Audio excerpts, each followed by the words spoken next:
Hola, buenas tardes. Pues bienvenidos. Gracias por acompañarnos a este webinar. Este webinar que va a formar parte de una serie de webinars denominados Realidades Educativas en Latinoamérica o en América Latina. Eh, el día de hoy vamos a iniciar con Bolivia y el título de nuestro webinar es Experiencias académicas y sus desafíos en Bolivia. Vamos a esperar unos minutos para empezar. Gracias.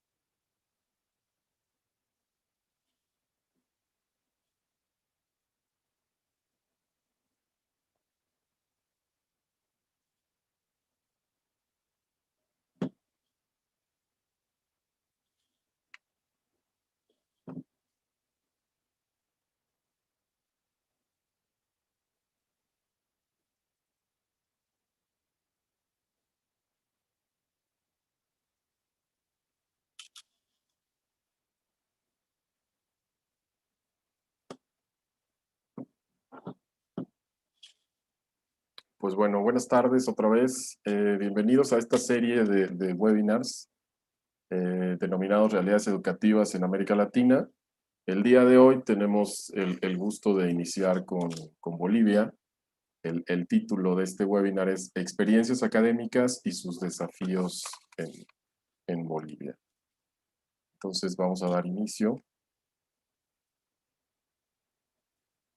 Bueno, pues mi nombre es Dieter Valderas, colaboro con Cypher Learning y estaré a cargo de esta actividad. Esta actividad es organizada por el Consorcio Iberoamericano para la Educación en Ciencia y Tecnología, ISTEC, y su objetivo es fomentar la calidad de la educación y promover la cultura de la calidad, generar y difundir conocimiento e información, establecer vehículos rentables para la transferencia de tecnología, fomentar la investigación y el desarrollo internacional conjunto y crear un entorno propicio para el emprendimiento. También nos apoya para el desarrollo de esta actividad la Asociación Mexicana de Educación Continua y a Distancia.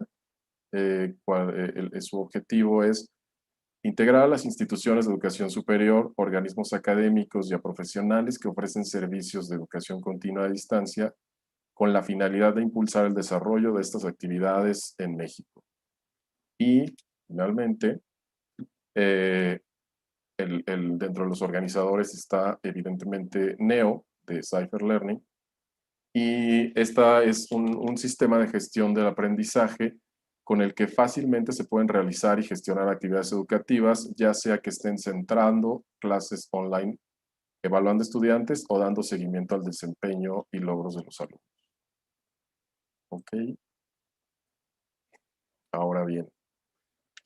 Pues bueno, ahora tengo el gusto de presentarles a nuestros extraordinarios speakers. Empiezo con el doctor Marcelo Vera, quien es vicerrector académico nacional de la Universidad Católica Boliviana San Pablo y también es director ejecutivo del Consorcio Iberoamericano para la Educación en Ciencia y Tecnología, ISTEC.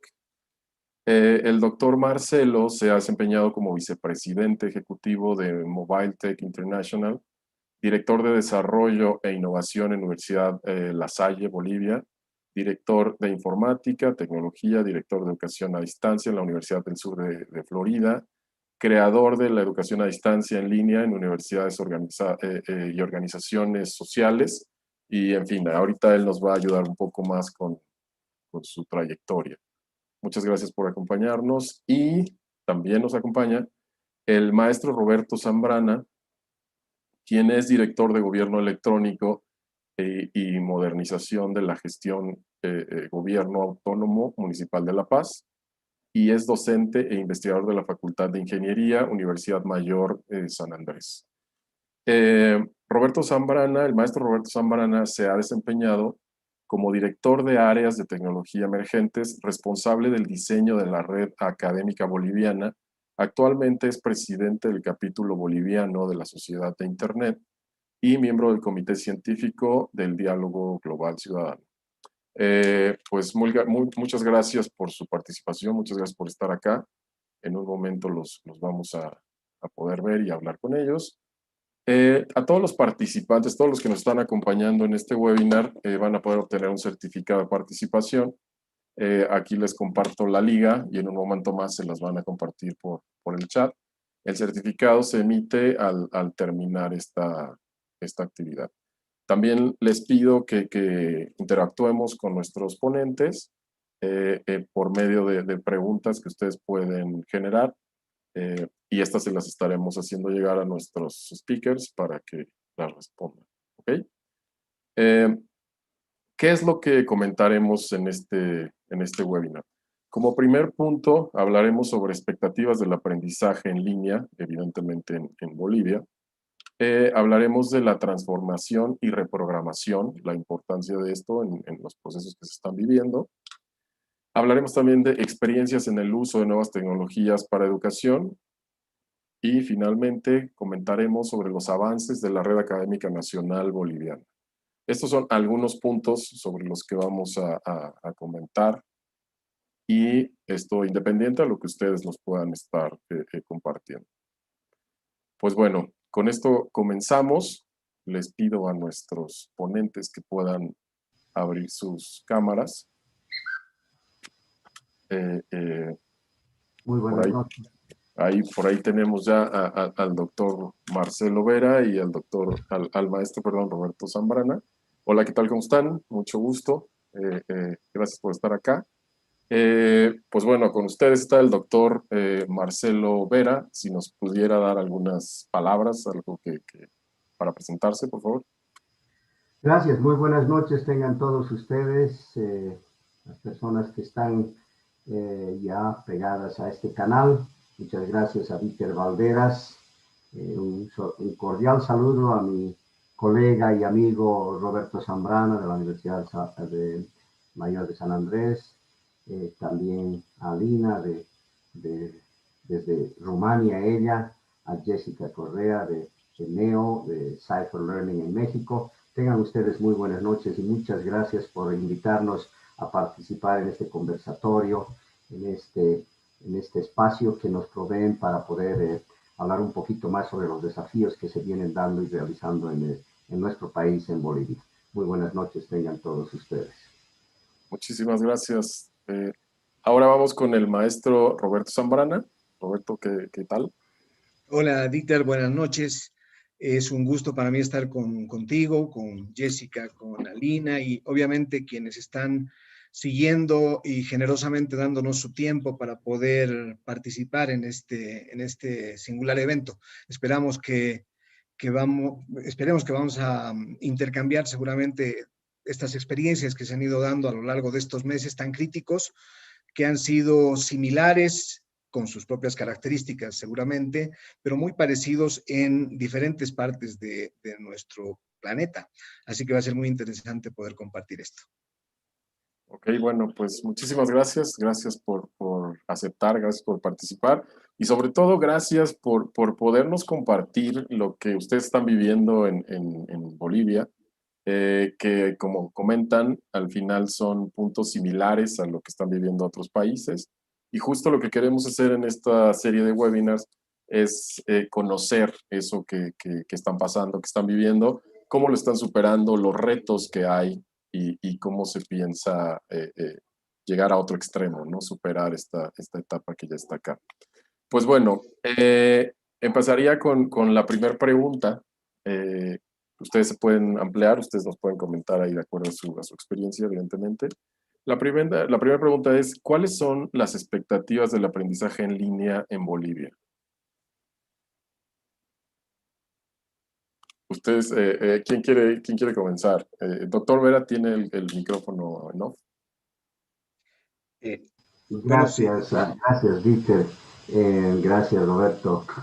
Bueno, a ver, conversando y las expectativas en este caso llegan a crear un aspecto, en la educación superior especialmente, llegan a crear un aspecto partiendo de lo cultural a lo tecnológico, ¿no? El uso de las tecnologías, la virtualidad en este caso, ya en los últimos 8 meses ha llegado a formar parte de la vida cotidiana de todos, no solamente de los estudiantes, pero también de toda las personas que trabajan, que están envueltas en actividades, etcétera, ¿no? Desde incluyendo las reuniones familiares que se las hace a través de la vía virtual.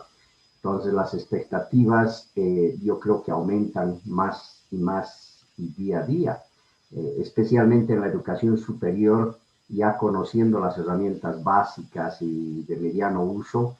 Ahora yo creo que los estudiantes, los docentes, inclusive los administrativos de las instituciones educativas, ya están esperando darle un salto más, ¿no? Ampliar todo el uso de las tecnologías en este caso. Por lo tanto, hemos tenido que trabajar muy arduamente en este sentido, y Roberto, mi colega el ingeniero Zambrana, aquí lo sabe también muy bien, él trabajando para una institución pública como es la Honorable Alcaldía Municipal de La Paz, y también como docente de la Universidad Mayor de San Andrés, lo sabe, lo mira todos los días, lo vemos ahora con mayor expectativa, mayor crecimiento del uso de las tecnologías, con mayor interés, diría yo también, el poder tener una buena conectividad, un buen entendimiento, capacitación de todo lo que son las tecnologías, ¿no? Para empezar. Si Roberto puede ampliar un poco más eso, estaría. Gracias Marcelo, y gracias nuevamente Dieter por la pregunta. Bueno, yo diría que hay que separar en dos partes esto de las expectativas. Por una parte, y no es reciente, la intención que han tenido particularmente entidades de educación superior durante los últimos años, y no solamente en Bolivia, en todo el mundo, de ir incorporando estas estrategias, estos nuevos canales, bueno, ya no tan nuevos, pero canales alternativos o complementarios que permiten una interacción ya no presencial, sino una interacción en línea a través de Internet. Y de esa forma, a lo largo de estos años, y esto no es nuevo, obviamente, hemos ido viendo diferentes programas que se han ido incorporando e implementando, programas educativos, me refiero a nivel de universidades, que han ido incorporando esta modalidad. Yo diría bajo una forma quizás semipresencial, es decir, teniendo momentos de encuentro cara a cara, como decimos, entre estudiantes y docentes, pero utilizando también algunos de estos recursos en línea, ya sea en un extremo desde algo tan simple como utilizar repositorios donde hay información a la cual acceden los estudiantes, hasta escenarios más elaborados con mayor frecuencia ahora, como la utilización de este tipo de plataformas, ¿no? Que nos permite interactuar muy fácilmente, casi como si estuviéramos juntos a través de herramientas de videoconferencia. La educación a distancia no es nueva. De acuerdo a las notas que podemos revisar, ya por 1728 más o menos, había una experiencia que está registrada de la Gaceta de Boston, donde se daban clases de caligrafía, ¿no? Utilizando este periódico de forma, bueno, a distancia, es decir, distribuyendo este recurso y estos cursos a lugares remotos desde donde se generaban estos contenidos. Bueno, a partir de ese momento y a lo largo de mucho tiempo se han ido desarrollando. En otros casos, parte de los organizadores justamente de este evento tiene seguramente esta tradición. En otros casos, como la Universidad Abierta de Cataluña o la Universidad Nacional a Distancia, Educación a Distancia, etcétera. Hay experiencias en México, en España, en Colombia, en diferentes lugares donde originalmente se ha concebido un proceso de educación a distancia, mucho antes del Internet, por supuesto, pero para superar estas dificultades de presencialidad que podían tener quienes querían atender a este tipo de cursos desde lugares remotos, particularmente áreas rurales. Pero un hito importante, más allá de toda la diversidad de canales como televisión, radio y la correspondencia como medio de envío de información específicamente, pero más allá de todos ellos, Internet ha sido un hito fundamental, ¿no? Internet ha permitido que se enriquezcan mucho más estos contenidos, pero particularmente se le brinde interacción en el desarrollo de los procesos educativos, ¿no? Y creo que lo que vemos hoy en diferentes experiencias e iniciativas en quienes tienen esta tradición de desarrollo específicamente orientado a trabajar educación a distancia utilizando medios digitales, ¿no? Y particularmente el Internet, han podido continuar desarrollando sus actividades sin ningún problema. Por eso decía que hay dos partes en las cuales hay que dividir este análisis. Lo que ha marcado la pandemia, sin embargo, desde principios de este año, ha sido la imposibilidad a partir del distanciamiento social, la imposibilidad de concurrir a los establecimientos de educación en todos los niveles. Y no es una excepción las aulas en educación superior. Y en este contexto, yo diría que primero ha venido el shock, ¿no? Para todos. Primero, suspender las actividades académicas, pese a que habían obviamente experiencias ya en muchas de nuestras universidades. Pero eran experiencias que estaban funcionando bajo una lógica complementaria, no bajo un proceso formal correctamente meditado, reflexivo y que haya evolucionado a lo largo del tiempo. Insisto, eran como mecanismos complementarios. Y cuando se produce este distanciamiento y cuando las universidades pretenden y toman la decisión paulatinamente de recuperar las actividades académicas, es que el Internet para muchos de nosotros se vuelve, no todos, pero para muchos que desarrollamos la actividad académica, se vuelve un aliado fundamental.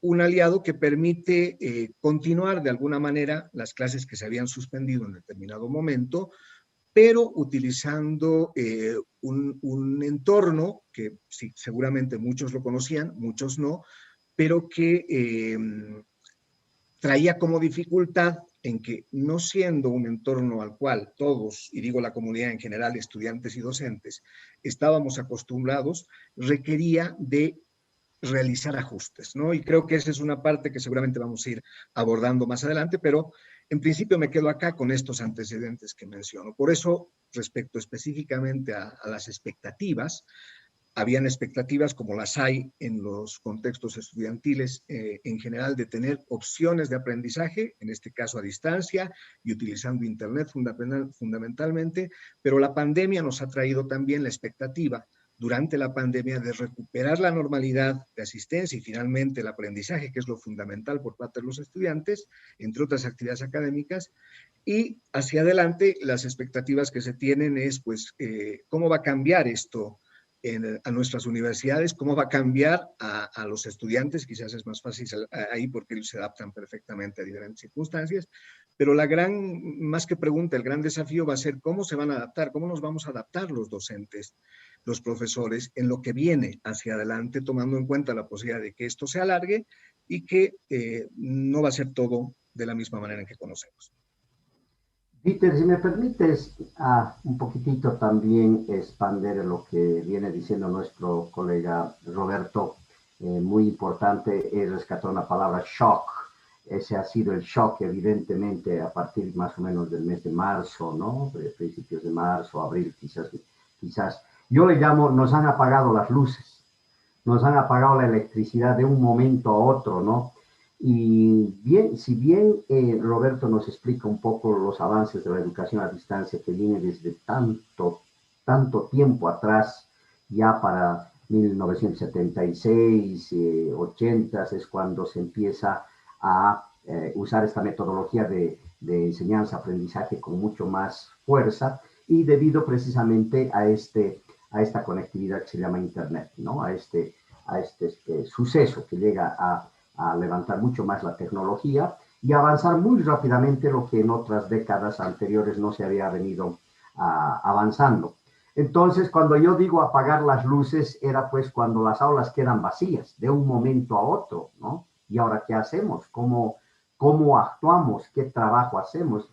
Y si evidentemente se ha venido trabajando ya en desafíos de la educación a distancia, la virtualidad, especialmente en los países de primer mundo o países más desarrollados, diría yo, ya desde los 80 más o menos. En Latinoamérica esto no se le daba mucha importancia todavía. Sí habían programas, sí habían desarrollos, etcétera, pero cuando me refiero a apagar las luces, es que nos pescan en pañales, por llamarlo de esa forma, y decir, bueno, todo lo que se ha venido trabajando ahora hay que utilizarlo, ¿no? Había que utilizarlo, aparece Zoom como por arte de magia en ese sentido, ¿no? La videoconferencia que empieza a dar, a crearse la clase virtual en este caso. Los alumnos empiezan a participar en una clase virtual, pero también se empiezan a buscar otras metodologías que son mucho más profesionales, mucho más desarrolladas, como las plataformas LMS, por ejemplo, y las instituciones en verdad se ponen en aprietos, se ponen en correteos para tratar de salvar ese semestre que se venía ya desarrollando a partir del mes de febrero. Entonces, es cuando seriamente se ve la situación de la educación virtual en nuestros países, ¿no? Si bien se han venido desarrollando programas, como decía nuestro colega Roberto. Pero ese es el momento en que nosotros saltamos, yo creo que saltamos de las primeras, segunda, tercera generación de la educación a distancia que se ha venido desarrollando a una cuarta generación inmediatamente, que es la 4.0, ¿no? Que está vigente en el mundo entero, que es la vigencia de nuestro siglo, el uso del Internet, los textos, los audios, videos, bases de datos, bibliotecas electrónicas y todas las TICs y todo lo que nos trae este conglomerado de sistemas o ecosistemas de aprendizaje virtual. Entonces, esas características precisamente nos hacen ver que la separación de profesor y estudiante ya es real, ¿no? Entonces, tenemos que usar estas herramientas tecnológicas para poder avanzar en esta coyuntura, ¿no? Ahí vemos que los docentes tienen que organizarse, como también los alumnos tienen que organizarse, o los estudiantes, a un aprendizaje independiente y flexible. El docente tiene que ser ya un facilitador a través de comunicaciones para brindar precisamente el apoyo correspondiente. Y ahí entra un cambio cultural, un shock, como dice Roberto. Todos tienen que empezar a tener su avance a propio ritmo, a crear su estilo de estudios y quizás su propia metodología de aprendizaje, ¿no? Estos son espacios que se generan de acuerdo a las necesidades que se dan. Hacer para aprender y aprender a hacer, lo diría yo de esa forma. Entonces, saltando a esta cuarta generación, es que ahora nos encontramos en esa cuarta generación. Esa es la expectativa que se ve, ¿no? Quizás desarrollar mucho más esa cuarta generación y avanzar un poco más en el futuro inmediato, diría, dependiendo de lo que todavía la pandemia nos traiga en los próximos meses. Ok, no, muchas gracias, muy enriquecedor todo lo que nos comentan. Y hablando sobre este punto de cultura y tecnología, ¿nos pueden comentar algo sobre la importancia de la transformación digital y el proceso de reprogramación justo dentro de las instituciones, de este quehacer de los profesores, de incluso también de los estudiantes? Si gustan, comienzo yo.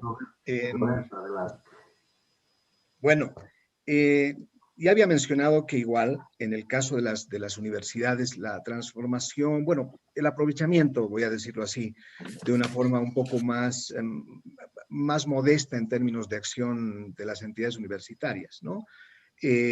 Porque la transformación tiene una connotación mucho más profunda, pero el uso de las tecnologías de información y comunicación en general, que en principio se han utilizado para los procesos administrativos en las entidades académicas, obviamente también tenían que utilizarse de diversas formas en el proceso educativo como tal. Y entonces, en esa línea, no es nuevo tampoco la utilización de herramientas de simulación, por ejemplo, porque además esto tiene que contextualizarse a las diferentes disciplinas. No es lo mismo las clases que se pasan en la Facultad de Derecho, por ejemplo, de las que se pasan en una Facultad de Medicina o de las que se pasan, en el caso mío particularmente, en la carrera de Electrónica. Son diferentes enfoques que se tiene que dar a estos procesos, y esto obviamente utiliza también estas estrategias pedagógicas, utilizan diferentes herramientas. Y en el caso de tecnologías de información y comunicación, en muchos casos lo que hemos tenido habitualmente han sido simuladores, plataformas especializadas, obviamente el uso de recursos didácticos como presentaciones ya digitalizadas, las que habitualmente muchos docentes podíamos hacerlas en pizarra, paulatinamente se han ido convirtiendo a formatos digitales, con los beneficios que esto implica, la posibilidad de transportar, transmitir esta información en tiempo real, de compartirla con los estudiantes, de modo que ellos no tengan que estar copiando letra a letra, palabra a palabra, etcétera, etcétera, ¿no? Y como decía antes también, el hecho de haber contado con Internet como una herramienta que, bien lo decía Marcelo, hoy no tiene seguramente el mismo valor de utilización como se tenía antes de la pandemia. Esta aceleración que se ha dado en diferentes procesos, pero particularmente en los académicos que menciona Marcelo, es efectivamente una realidad. Probablemente lo que íbamos a tardar en términos de sensibilización, de utilizar adecuadamente estos recursos, por una parte, y por otra parte, sensibilizar a los profesores, a los docentes, para que puedan, entre paréntesis, todavía muchos de nuestros colegas manejan muchos de sus contenidos de forma tradicional. Es decir, todavía tenemos, y no solo acá, en todo el mundo, fíjense nomás, incluso en universidades como en Harvard, todavía existen docentes que van a sus clases con ni siquiera marcador, con tiza, ¿no? Y tenemos pizarras de tiza. Es una forma a la cual ellos están habituados a trabajar y probablemente no se los cambie. Pero en otros casos, sí hay profesores que han ido paulatinamente cambiando, moviendo, transformando estos contenidos para ahorrar probablemente tiempo, para aprovechar estas facilidades, etcétera. Entonces, más allá de lo que puede significar o la connotación que pueda tener esta transformación digital, que en los diversos ámbitos y campos tiene efectivamente esa lógica funcional importante, en el caso muy concreto de lo que ha ido pasando, tiene que ver con eso. Y también eso nos ha ido mostrando cuánto falta, ¿no? Si vamos a continuar con este ritmo y con estas condiciones para el desarrollo de las actividades, está claro que si además no tenemos limitaciones en otros canales como la videoconferencia, porque la videoconferencia, yo quiero decirles algo en particular, ¿no? A partir de este shock del que hablábamos y también comentaba Marcelo, y yo no he tenido mejor aliado que el Zoom, esta herramienta que estamos teniendo ahora, porque es lo que de forma más parecida nos acerca o nos reproduce el proceso de enseñanza presencial, ¿no? La interacción con los estudiantes. Está claro que no es igual. No podemos compararla de ninguna manera para que se acerque absolutamente en todas las características, pero sí es una herramienta válida que nos permite desarrollar esta interacción.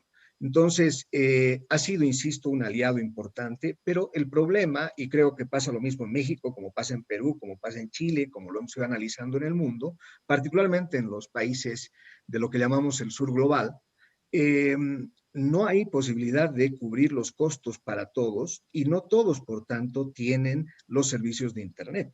Esto implica que, además de las brechas que ya teníamos antes, se van incrementando nuevas brechas y quienes no tienen la posibilidad de acceder, obviamente no pueden utilizar y pagar un servicio de videoconferencia que involucra transmitir datos de forma permanente si no tienen una conexión fija en su casa, ¿no? ¿Por qué toco esto cerrando este paréntesis? Porque siendo el Zoom una herramienta que bien podría darle la continuidad a todos y de forma universal sin generar un shock, sin generar una dificultad para darle normalidad y continuidad a los procesos educativos, no ha sido posible por este factor. Y entonces se retornan a otro tipo de mecanismos, por ejemplo, el distribuir los contenidos que habitualmente muchos docentes los desarrollaban en pizarra en formato digital a través de diversos canales, inclusive WhatsApp. Han habido y conocemos experiencias de gente que utilizando WhatsApp ha ido transmitiendo en grupos de WhatsApp información, contenidos a los estudiantes. Reitero que esto no reproduce el proceso educativo presencial, pero al menos brinda alternativas que pueden de alguna u otra manera permitir que se logre el objetivo, no con la mejor calidad, pero que finalmente se logre el objetivo principal, el objetivo general, que es que los estudiantes aprendan aquellos contenidos que deben transmitir los profesores. Entonces, por eso digo que es un proceso que para mi gusto en realidad comienza. Ha habido después de este shock una calma, después de la calma yo creo que ya las autoridades en las diferentes entidades de educación superior, los propios docentes, tienen mucha mayor información en base a sus propias experiencias, tienen una base crítica importante para poder reflexionar hacia adelante de qué forma, y tiene que ser un proceso de construcción colectiva, ¿no? De qué forma tenemos que andar, transitar este camino hacia adelante de esta que mencionabas, verdadera transformación digital, aprovechada correctamente en nuestras universidades. Sí, bueno, a ver, muy importante lo que dice Roberto en este aspecto. Sin embargo, yo creo que a partir de ahora tenemos que ver que se empieza una nueva vida en el aspecto educativo principalmente. Yo creo que el cambio está acá, no podemos ni siquiera dar un paso a un mes o 8 meses atrás, a cómo se hacían las cosas anteriormente. Pues tenemos que ver que ahora el acceso a las tecnologías digitales, la producción de la información, la generación del conocimiento basado precisamente en toda la información que existe, supone pues un diálogo con nuevos lenguajes, ¿no? Estos nuevos lenguajes potencian y estructuran también los modos de pensar y comunicar. Estamos atravesando fuertemente la subjetividad generando diversos productos. Tenemos que ser bastante objetivos en este aspecto, los productos culturales que se incorporan a nuestra cotidianeidad en estos días. Por eso es que los espacios educativos en particular, aquellos que son parte del sistema educativo y en educación superior particularmente, ni sus actores pueden mantenerse ajenos a estas configuraciones, ¿no? Tenemos que empezar a ver eso y que los límites que definen el afuera y el adentro, entre comillas, del aula, se hacen pues cada vez más difusos, ¿no? Hay una confusión también en este aspecto. Las tecnologías obviamente aumentan los ámbitos posibles donde deben encontrarse con el conocimiento y el aprender y las metodologías correspondientemente. Yo por eso me pongo unos 5 puntos importantes en los cuales tenemos que comprender la complejidad de los procesos culturales, sociales y políticos, además de sus modificaciones al integrar las tecnologías digitales en las propuestas educativas. Estos aspectos culturales, sociales y políticos, sociales de los que hablaba precisamente también Roberto, en el conocimiento de las personas que tienen mucho más entusiasmo, de las que no tienen tanto entusiasmo, y eso crea también una diferencia entre generaciones. Las generaciones nuevas están más adaptadas a la tecnología que las generaciones antiguas. Y ahí tenemos una mezcla entre nuestros docentes, por ejemplo, dentro de la educación superior y educación preliminar también, ¿no? Hay una mezcla todavía diría yo, de la juventud y de la mediana edad, en los que sí han estado imbuidos en la tecnología mucho más que otros. Entonces, eso va a crear una diferencia también. La otra parte, profundizar acerca de las complejas relaciones entre la cultura digital, de la que vengo hablando, culturas juveniles y cultura académica, ¿no? ¿Cuál es la cultura académica? Ahí también tenemos que ver las cosas con mayor objetividad y no por una parte subjetiva. Analizando el impacto del uso, el desarrollo de las tecnologías digitales en todas estas propuestas mediadas por las tecnologías, especialmente en la tecnología educativa, que contiene la pedagogía y el uso de las herramientas, porque no es simplemente subir un audio o subir un video, sino hacerlo en forma pedagógica, en forma ampliada en el sentido de la educación. Entonces, esto tiene que ofrecernos elementos conceptuales, ¿no? Los que nos van a permitir a nosotros distinguir distintos escenarios en los que se pueden utilizar las propuestas de enseñanza mediadas por tecnologías digitales también. Obviamente, no se quiere reemplazar la presencialidad, eso está dado, no podemos discutir eso ni a fondo, ni a mediano plazo, pero sí tenemos que discutir el uso de las tecnologías dentro de lo que es la presencialidad hoy en día y en el futuro, ¿no? Viendo todavía lo que pase en los próximos meses.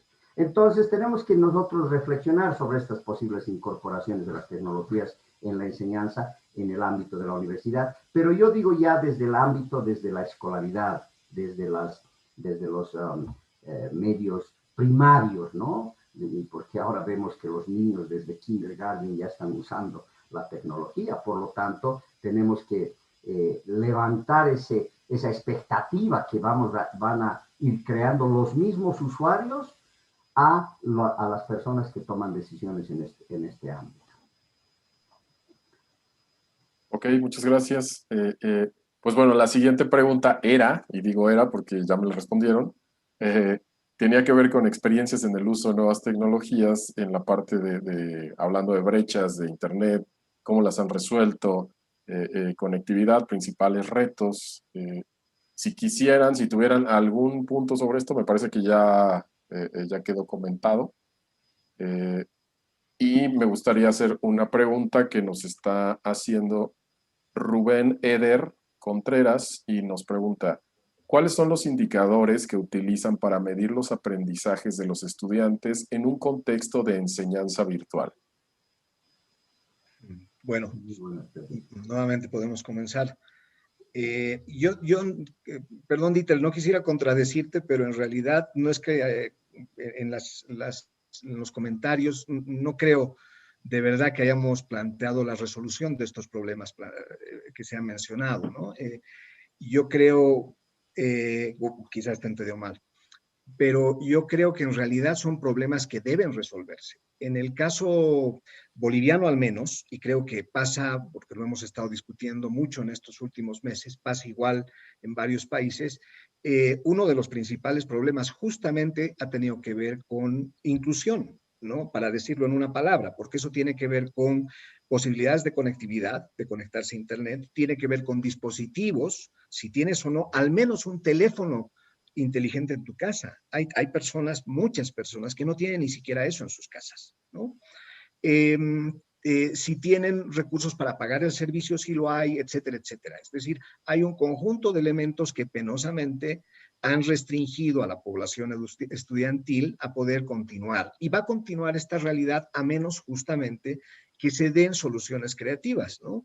Y algo que tiene que continuar, por eso es importante dejar claro, Dieter, que son temas pendientes que nos involucran a todos y particularmente a los tomadores de decisión, a los generadores de política pública, porque cuando hablamos de conectividad, infraestructura e inclusión, son quienes pueden habilitar este ecosistema junto con los operadores de telecomunicaciones, junto con el resto de los sectores, pero para impulsarlos y verdaderamente resolverlos, ¿no? Entonces, es un tema pendiente que esperemos todos que se vaya resolviendo, porque esta realidad es latente, insisto, en diferentes lugares. Por otra parte están esta reflexión necesaria y esta planificación futura que hay que hacer y esta transformación que hay que lograr involucra un proceso colectivo que tiene que hacerse en las universidades, ¿no? Obviamente liderado por sus autoridades, pero con la participación cercana de los docentes.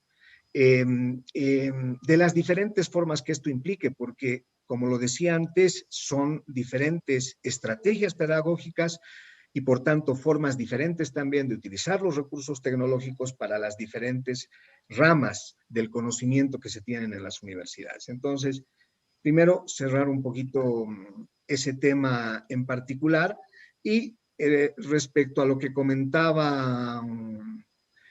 primero le dejaría esa parte para recordar la pregunta, Dieter, a Marcelo y después continuar con el intercambio. Gracias, Roberto. Sí. A ver, a la pregunta de la persona que nos está viendo en este momento, está participando como... tenemos que llevar varios instrumentos de medición, ¿no? Especialmente en la academia. Nosotros nos ocupamos precisamente, y estos últimos meses nos hemos venido ocupando de crear estos instrumentos de medición basados en encuestas, basados en preguntas, directamente hacia los docentes y hacia hacia los estudiantes, ¿no? Incluyendo administrativos dentro de lo que es la educación superior en las diferentes instituciones. Voy a hablar en la institución particular mía, la Universidad Católica Boliviana, donde en principio hemos tenido la fortuna de encontrar una plataforma que se ha acomodado muchísimo a la forma en que la Universidad Católica Boliviana lleva su educación virtual, y estoy hablando de la plataforma NEO LMS de Cypher Learning, la cual hemos tenido que implementarla en muy corto tiempo, y la facilidad que nos han dado precisamente al implementar esta plataforma, la cual ha enriquecido muchísimo el estudio virtual para nuestros estudiantes en todas nuestras regionales, ¿no? Porque hemos instituido esta plataforma. Entonces, a través de esta plataforma tenemos también lo que es la evaluación, tenemos las estadísticas y todas estas encuestas que sacamos preguntando a nuestros docentes y estudiantes, y particularmente a nuestros estudiantes, quiénes son los que llevan el trabajo de aprender a través de las tecnologías y mediadas por las tecnologías.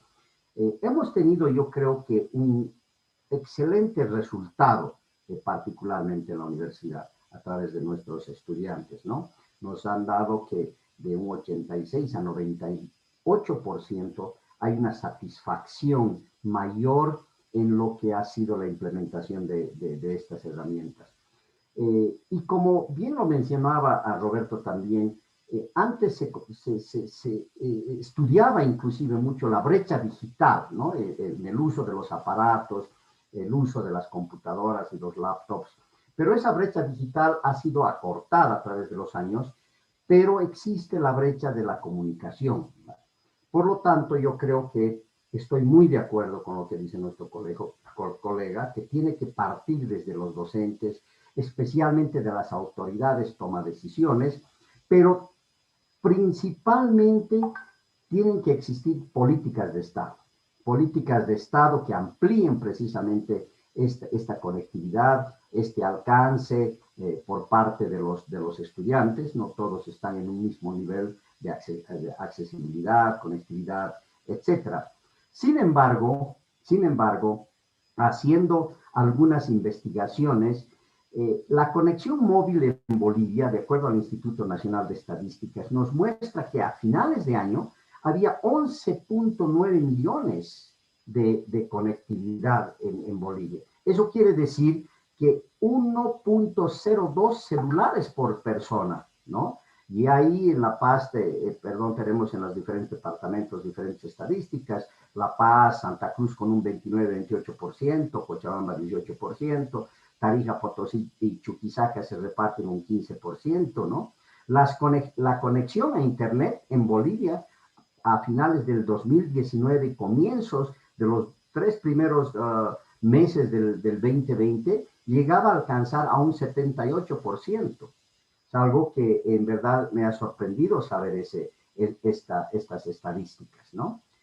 Por otra parte, el uso de las redes sociales. En Bolivia ha pasado de ser un espacio exclusivo de interacción social entre jóvenes a convertirse en una creciente herramienta con diversos usos comerciales, políticos, académicos, es lo que nosotros queremos, informativos, etc.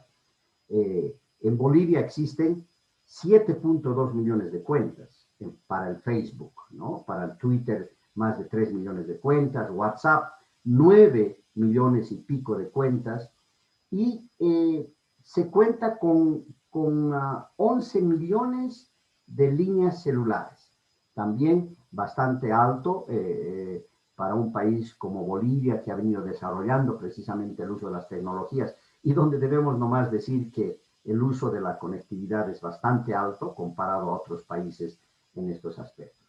Por ende, entonces, tenemos que reflexionar, ¿no? Que estamos cambiando en ese aspecto. Una vez más, vuelvo a lo que había dicho anteriormente, que a partir de ahora las cosas van a ser muy diferentes en este aspecto. Pero tenemos que pensar en esos elementos principales, la conectividad, especialmente la disponibilidad de aparatos o devices para el uso precisamente de estas tecnologías. Yo quisiera complementar, Dieter, si me permites, la pregunta que hacía Rubén y que también la ampliaba Xochitl en el chat de YouTube respecto a esta medición del aprendizaje, ¿no? Particularmente pregunta ahí en los mensajes del YouTube si es que hay menos aprendizaje.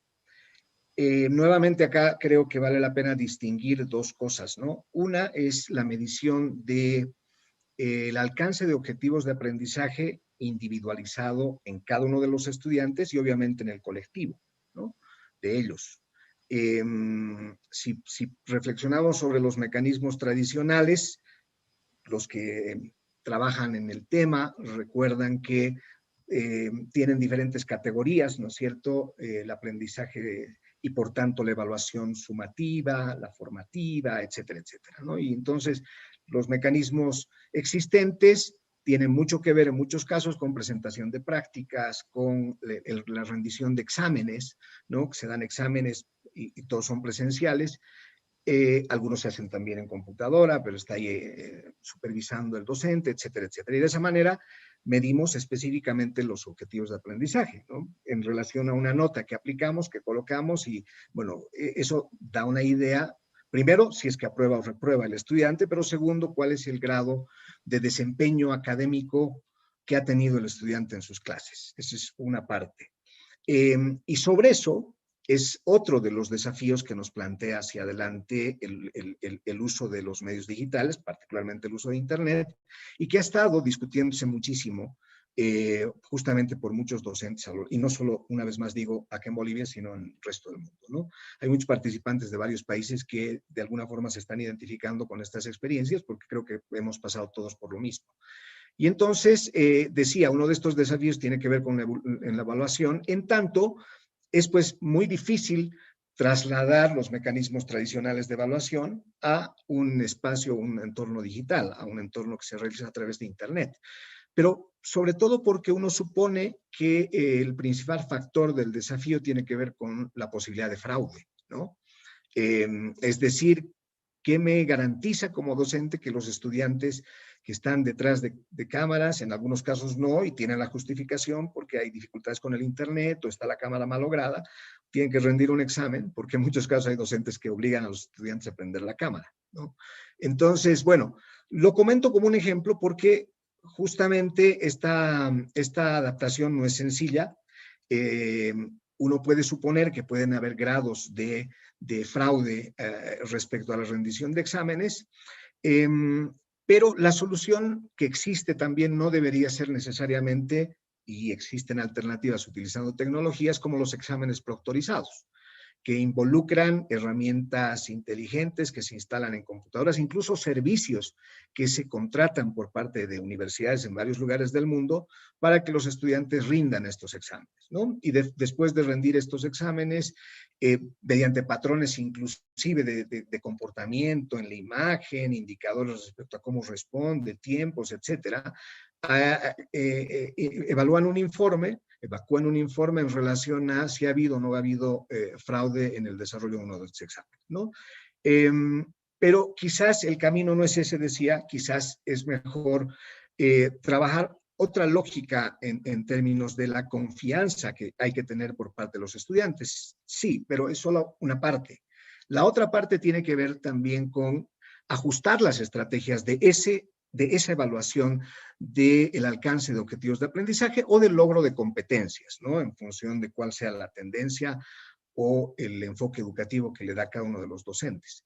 Y esto involucra entonces tener también formas creativas de realizar esa evaluación que hay que ir pensando de cara a esta transformación, de cara a esta adopción, porque esto, como decía al principio, no se va a ir tan fácil, esta situación me refiero, y si la convertimos en oportunidad, tenemos que aprovecharla para que nos permita vislumbrar un mejor futuro en relación al desarrollo de las actividades académicas en las universidades. Y este aspecto, entonces, yendo a un ejemplo muy concreto, en mi caso, nos ha obligado a varios docentes a cambiar también estas formas de evaluación.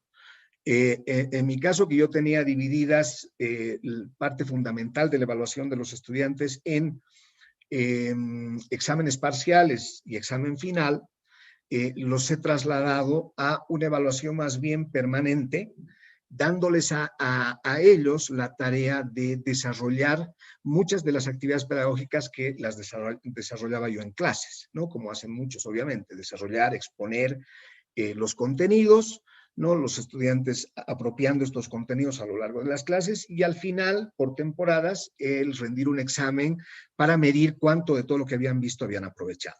El cambio es que ahora de clase en clase, semanalmente, van trabajando contenidos los estudiantes, algo que muchos le han llamado un poco clases a la inversa, ¿no?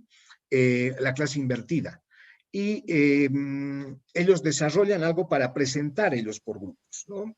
Y tienen todos que estar atentos porque se desarrollan preguntas dentro del curso, están obligados a hacer preguntas que les permiten ganar puntaje, etcétera. Estoy mencionando una, como seguramente hay muchas que han ido empleando otros docentes a lo largo de estos meses, pero solamente para confirmar que es importante ajustar estos mecanismos de evaluación. Pero la otra parte, porque esta es una, la otra parte es la macroevaluación, la evaluación no tanto del alcance objetivo de aprendizaje, sino del proceso, que entiendo es a donde van también o principalmente las preguntas, ¿no es cierto? Es colectivamente durante esta pandemia, vamos a decir, en los últimos meses, los estudiantes han aprendido más o menos. Las diferentes estrategias que se han aplicado han servido o no han servido. Yo aquí no tengo respuesta, ¿no? Yo creo que en realidad tiene que pasar tiempo. Justamente todo lo que hemos ido recopilando ahora, todo lo que van a ser informes de rendimiento académico que hay que analizar, la propia revisión y posteriormente, incluso, como planteaba también Marcelo, las encuestas que se hagan a los propios estudiantes, las mediciones de estos logros, pero no individualizados, sino colectivos, de alcance de objetivos de aprendizaje, eso habrá que medir, ¿no? Pero habrá que tener también una línea base. Si hemos sido disciplinados en nuestras entidades, en las diferentes entidades de educación superior, y teníamos esta información como líneas base, ¿no es cierto? Niveles de rendimiento, algunos se pueden extraer, los cuantitativos, los cualitativos quizás no tanto, pero si teníamos esta información como línea base, será bueno y será fácil compararlas después con este nuevo proceso que hemos vivido a lo largo de estos meses. Si no, va a ser más complicado y habrá que construirlas igual para medir esto que es diferente y que es la medición del proceso educativo como tal. Gracias. Ok, muchísimas gracias. Tenemos una pregunta, un comentario por parte de Miguel Ángel Rodríguez y comenta: doctor Vera, le cuento que tenemos varias discusiones con docentes universitarios que creen que no se puede evaluar en la virtualidad. ¿Podría dar su comentario? Supongo que este es de la UTN de Argentina, ¿no? Sí, Saludos para Miguel gracias Ángel. por la pregunta, Miguel Ángel Rodríguez. Sí, este tema ha nacido, se debate muchísimo también hoy en día, y como lo mencionaba el ingeniero Zambrana precisamente, yo veo esto como una parte operativa en realidad, ¿no? La evaluación. Hay muchas herramientas hoy en día, la factorización, como hablaba, herramientas, incluyendo la inteligencia artificial, ¿no? Hoy en día están avanzando muchísimo los expertos en realizar este tipo de evaluaciones en la virtualidad. Yo personalmente les digo, y como profesor a través de más de 30 años de actividad, siempre he practicado, y aquí vienen los estilos de los profesores, de los docentes, desde la presencialidad a cómo adaptan estos estilos también a la virtualidad. Yo siempre he hecho que mis alumnos, que mis estudiantes escriban mucho más de lo que contesten en simples formularios de preguntas y respuestas, porque yo pienso que la educación es esa, el aprendizaje es ese, donde el alumno puede expresarse inmediatamente sobre lo que ha aprendido en un determinado tiempo. Pero que se pueda evaluar virtualmente, no lo dudo. Hay muchas herramientas que se pueden evaluar, dependiendo del estilo, de la capacidad y el conocimiento que tenga precisamente el docente sobre las herramientas que existen hoy en día, que las practiquen y que las pongan en uso con los estudiantes. No hay duda, se puede hacer. Ahora, evidentemente, hay los otros ámbitos sociales y los otros ámbitos en que las personas pueden estar copiando, creando ciertos sistemas de poder resolver las preguntas a través de la virtualidad sin que sean ubicados por el docente, etc. Eso se hace mucho más difícil hoy en día.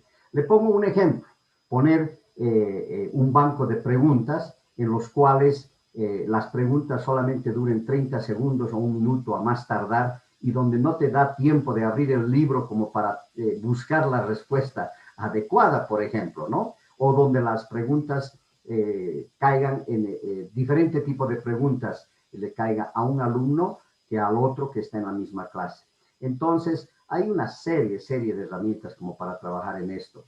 Pero personalmente yo pienso de que, y respondiendo a la pregunta, de que sí se puede evaluar en la virtualidad. Mucho depende del estilo del profesor, mucho depende de la forma en que se trabaja estas metodologías.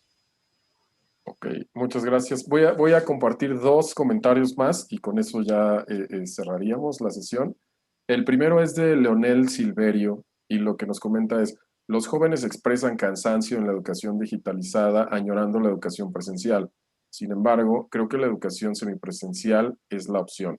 Ahí yo nada más agregaría, esta parte de cansancio es debido a que al estudiante no le gusta o que no está desarrollado adecuadamente el programa y hace que se cansen, se fastidien y se quieran ir. Eso se los dejo ahí y ustedes nos ayudan a responder. Bueno, sí. Gracias, Marcelo. Bueno, nuevamente tiene que ver con la diferencia, ¿no? Entre entre el trabajo de clase convencional en aula con en línea. En aula también los alumnos se aburren, ¿no? Eventualmente. Todo depende de cuán dinámico es el profesor, cuánto ánimo le pone a las clases, cuán dinámicas las vuelve a las clases, cuán participativas, pero no dudemos y recordemos que siempre, dependiendo de la clase, si es demasiado aburrida, y si las clases son muy temprano o después del almuerzo, por ejemplo, vamos a tener ahí alumnos somnolientos, vamos a tener alumnos con los lentes, probablemente durmiéndose. Es decir, no es algo que solamente sea atribuible a las clases en línea. Y esto tiene que ver justamente con, bien lo decía Marcelo, con el estilo que tenga el docente, ¿no? Con el estilo de enseñanza que plantee el docente. Pero tiene que ver también con entender que más que en aula, más que en los mecanismos convencionales, donde finalmente, incluso hasta por vergüenza, un estudiante no se va a dormir, ¿no? O porque lo están viendo, porque hay presión social. La gran diferencia es que en la casa, desde la computadora, apagando la cámara, uno puede hacer lo que quiera, finalmente, ¿no? Sé de muchos casos en los que se conectan al Zoom, he visto hasta casos con fotografías, ¿no? Dejan la imagen de la persona ahí aparentemente participando, cuando en realidad o está haciendo otra cosa, ¿no? O se ha ido un momento, pero no está siguiendo la clase. Y entonces eso tiene que ver para quienes utilizan herramientas sincrónicas, ¿no? Como la videoconferencia, como el Zoom, eso involucra que el docente tiene que ajustarse pues a estos estilos de aprendizaje, de enseñanza, en el caso del docente, que permitan que estas clases sean más interactivas, menos aburridas, y hay que aprovechar la creatividad que tenga el docente justamente para hacer que ellos participen mucho más, ¿no? Dándoles roles, trabajando casos de estudio, etcétera. Y todo ese trabajo, además, debe servir para la evaluación permanente, ¿no? De modo que no dejemos todo el proceso de evaluación solamente al final y más allá de las técnicas que sin duda existen, las condensemos demasiado, como digo, solamente en este tipo de exámenes, sino más bien a lo largo de todo el proceso de enseñanza que desarrolla, ya sea en un semestre o en un año.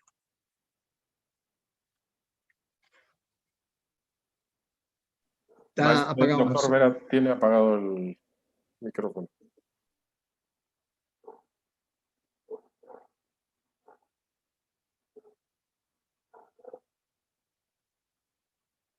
Doctor. Disculpen, sí, se me ha perdido toda la pantalla, se me han perdido ustedes también, pero ya ahora sí, hemos vuelto. Sí, muy interesante, ¿no? A ver, es muy importante también pensar que los profesores, no simplemente por el hecho de que sean docentes y han sido docentes a través de los años, puedan enseñar una clase virtual. Esto es muy importante. Hay que ver las capacitaciones que han tenido ellos, la capacidad, perdón, que tienen ellos de enseñar. La tecnología educativa es una forma sistemática totalmente, ¿no?, de enseñar, desarrollar, diseñar, evaluar el proceso total de enseñanza-aprendizaje en términos objetivos específicos. Todo esto está basado en investigaciones, en estudios sobre el mecanismo precisamente de aprendizaje. Y la comunicación que ha aplicado en coordinación de recursos humanos, metodológicos, instrumentales también, conduzca precisamente a una educación eficaz. Para tener claro el significado de tecnología educativa, mencionan pues que es el proceso complejo, es integrado, incluye a las personas, los procedimientos, los estilos, ideas, aparatos, forma de organizar, analizar cómo está aprendiendo el estudiante. En ese caso, hablamos un poquitito dentro de lo que es las metodologías activas. Las metodologías activas son una expresión que tiene sentido en la medida en que buscamos que los estudiantes vivan un proceso de aprendizaje que sea activo, ¿no? Es decir, a ver, donde ellos y ellas sean agentes de que este proceso sea activo. Esto es muy importante y lo relacionamos precisamente con la meta descrita, ¿no? El fin de implementar una metodología activa es potenciar el aprendizaje de los estudiantes y no otra cosa. Esta es una brújula para no caer en un activismo lúdico o en el mito de la clase entretenida, por decirlo. Muy bien lo expresa Roberto en el sentido de que en las presencialidades también hay cansancio. Y este cansancio de ahora no llega por la educación virtual y no llega precisamente por estar aprendiendo virtualmente en el sentido del uso de las tecnologías. Llega porque hemos estado encerrados en las casas, hemos estado pegados a las computadoras, hemos estado trabajando, si no se quiere, 8 o 9 horas al día. Ese es el cansancio en el que ellos están en este momento precisamente hablando y ahora quieren salir, porque a ver, la presencialidad, el campus para todos nosotros, para ellos, para cualquier generación, es un lugar importante de interacción, de cambio de ideas, de conversaciones, de amistad. Entonces, esas son las cosas que hacen que les esté a los estudiantes de hoy día cansando. El no tener esa expansión universitaria de campus, de amigos, etc. Porque todo este aspecto social tenemos que unirlo en todo lo que es precisamente el aprendizaje, ¿no? Entonces, por eso mismo hablo un poquitito de lo que son las actividades de enseñanza-aprendizaje. Tienen que promover que los estudiantes sean activos y no pasivos, ¿no? Así, entrando en discusiones sobre el constructivismo de enseñanza-aprendizaje vía virtual, es amplia, ¿no? Entonces, tenemos nomás que entender de que todos estos meses han sido una prisión, han sido un encierro obligado a los que hemos estado dentro del domicilio. El teletrabajo de 8 horas se ha convertido a 15 horas, no podemos negarlo eso. Por lo tanto, los estudiantes se sienten también de esa forma aprisionados y el escape es ahora tratar de llegar a una clase presencial. Por eso es que la semipresencialidad, como lo mencionan también, va a ser importante, ¿no? Porque les va a dar la oportunidad de estar en la clase y de estar en casa. Yo creo que esa combinación va a relajar un tanto este sentimiento de cansancio a los que ellos están expresando en estos momentos. Ok, pues muchísimas gracias. Ya entraríamos a la última, que es un comentario de OGR07. Y dice, ¿qué tan efectivo es ¿qué tan efectivo es trabajar en educación basado en la lógica, en el pensamiento creativo, entendimiento y desarrollo de las habilidades por alumno y cambiar un poco la dinámica de aprendizaje actual. Con esa pregunta estaríamos terminando este webinar. Bueno, Dieter, eso tiene que ver, y para quien ha hecho la pregunta, mucho con lo que ha mencionado hace un momento Marcelo y yo también antes. Tiene que ver con moverse de una clase tradicional en estilo magistral únicamente, es decir, profesor, marcador, pizarra, exposición magistral sobre un tema, ¿no es cierto? Y bueno, ahí terminó la clase y todos los alumnos tomando apuntes. Moverse de ese escenario que es muy tradicional y todavía muy presente en nuestra realidad educativa, a uno donde al hacer los ajustes en la estrategia pedagógica de los docentes, permita justamente enriquecer estas estrategias con diversas actividades, ¿no? Y actividades que estén centradas justamente en esto que mencionas, la lógica, la creatividad y demás del propio estudiante, ¿no? Es decir, explotar cuáles son sus competencias, que además son y se han, yo diría, magnificado mucho más que antes. El estudiante de hoy no es igual al estudiante de hace 30, 40 años, ¿no? Los que éramos estudiantes en esos tiempos, 20, etcétera. Y no lo es porque no teníamos en esos tiempos el acceso a la cantidad, y en muchos casos calidad además, y actualidad de información como hoy día tienen los estudiantes. Hoy día los estudiantes ya la dificultad y el aprendizaje mismo no tiene que ver con cuánto material o cuánto conocimiento está a su disposición y cuánto de ese conocimiento lo tienen que recibir del profesor. No, hoy los estudiantes tienen abundantemente, gracias a Internet, un conjunto gigantesco de información, ¿no?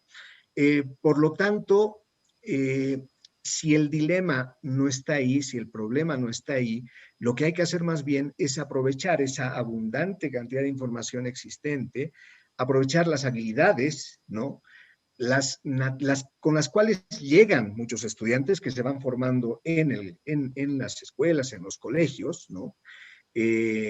Muchas de estas habilidades blandas, complementar con otras habilidades importantes, como por ejemplo el trabajo en equipo, la colaboración, la profundización, el espíritu de opinión crítica, etcétera, etcétera, ¿no? Combinada obviamente con actividades que permitan desarrollar y consolidar estas habilidades sumadas obviamente al objetivo principal, que es el aprendizaje mismo de lo sustantivo de las diferentes ramas del conocimiento que se den en nuestras universidades. Por lo tanto, es una muy interesante pregunta y creo que tiene ese contexto importante de transformación también.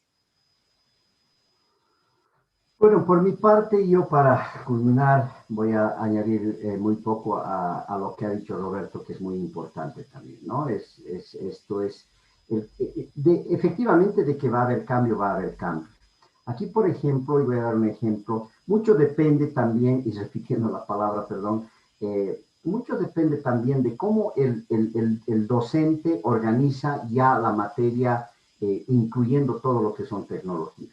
Por ejemplo, ¿cómo planificaría los capítulos que estén organizados de manera de que el profesor pueda utilizarlo como un documento de trabajo? Es decir, una suerte de manual de autoinstrucción para los alumnos, más o menos, ¿no? Entonces, así tenemos que ver muchos de los elementos esenciales sobre el aprendizaje, donde el docente también debe considerar a la hora de preparar su curso, a la hora de preparar el estilo con el que va a enseñar y sobre los cuales se invita precisamente a la reflexión de todos los docentes, a trabajar, a enfrentarnos el problema de la planificación de la materia, cuando el alumno debe incluir un estudio previo antes de venir a una clase para hacerla diferente, para trabajarla en una forma diferente. El trabajo en grupo es muy esencial, esta es una de las formas también en que se trabaja muchísimo, pero también la autoinstrucción del alumno en buscar elementos de aprendizaje relacionadas a la materia o al curso en el que se está desarrollando, ¿no? Porque la información está pues a la punta de los dedos. Lo que sí hay que saber buscar la información, trabajar con la información y crear lo que se tiene que crear en el momento del aprendizaje. Por eso estas son las metodologías activas de las que yo estaba hablando hace un momento, ¿no? Donde los elementos esenciales permiten precisamente emprender la implementación de todos estos aspectos de tecnología educativa, en las que el profesor puede tener ideas pertinentes a la materia, pero también los alumnos. Ya no es como la parte antigua en la que precisamente nos hablaba Roberto, en la que nosotros nos hemos educado. El profesor venía, daba su clase y había que, al pie de la letra, observar la clase que daba el profesor. Esto ya es totalmente diferente, utilizando una expresión, emprender la implementación de estas metodologías activas, donde el alumno, el estudiante, esté totalmente activo y trabajando con sus pares, porque trabajando con los pares es donde se llega a la investigación, se lleva al desarrollo, a la producción, etc. Eso es lo que yo puedo argumentar en esta parte, estimado Víctor. Pues bueno, yo quisiera seguirme 2 o 3 horas más con todo lo que nos están compartiendo, que es muy, muy interesante saber su percepción, su conocimiento, su experiencia. Pues bueno, quiero agradecer al doctor Marcelo Vera por su participación, al maestro Roberto Zambrano por los grandes comentarios que nos han hecho. ¿Okay? Espero que podamos tener otra actividad más adelante. Por ahora, pues bueno, hemos terminado con esta actividad. Les agradezco mucho, agradecemos por parte de Cypher Learning, por parte de AMESIR y por parte de ISTEC, el que nos hayan acompañado, el que hayan colaborado y pues les envío un fuerte abrazo y pronto estaremos en contacto. Muchas gracias, no sé si quieran decir algo más. No, bueno, yo por mi parte, y disculpa Roberto que no te deje la palestra en este momento, pero agradecer precisamente a Dieter, a NEO, a ISTEC, el Consorcio Iberoamericano para la Educación en Ciencia y Tecnología. Muchas gracias por el auspicio de este espacio importantísimo. Gracias a Lina, Jessica, Dieter, y un cordial saludo a mi colega, el ingeniero Zambrana, que está presente aquí. Muchas gracias a todos los que han participado en este webinar. Tengan ustedes muy buenas noches. Bueno, y yo por mi parte igual me sumo a los agradecimientos, Dieter, particularmente a ISTEC, obviamente, como una entidad de larga trayectoria, muy interesada en estos procesos. Seguramente vamos a tener la oportunidad, como decías, Dieter, de encontrarnos en el futuro, ojalá con otros panelistas de otros países también para poder intercambiar con ellos y complementar estas experiencias. Ha sido muy enriquecedor el tiempo y también saludo mucho la participación de Marcelo, de quien siempre aprendemos mucho sobre estos temas. Un gusto. Bueno, pues muchísimas gracias. Les envío un saludo y que estén muy bien. Gracias, Dieter. Gracias. Hasta luego. Adiós.